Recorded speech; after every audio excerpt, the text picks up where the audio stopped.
Homiladorligi yoki farzandi borligi sababli xodimni ishdan bo'shatishga taqiq joriy etildi. Qonun bilan Mehnat kodeksiga o'zgartirish va qo'shimchalar kiritildi.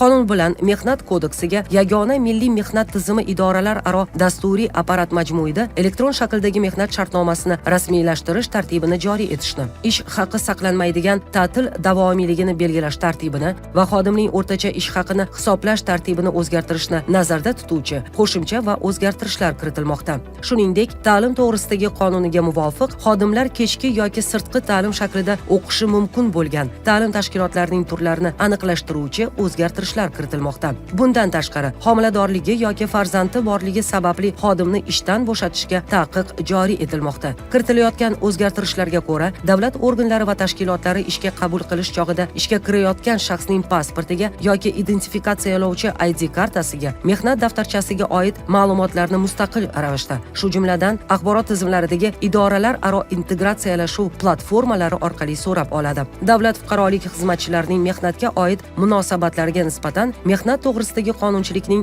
amal qilishi davlat fuqarolik xizmati to'g'risidagi qonun bilan tartibga solinmagan qismli bo'yicha tatbiq etilishi belgilandi. Qonun rasmiy e'lon qilingan kundan e'tiboran kuchga kiradi.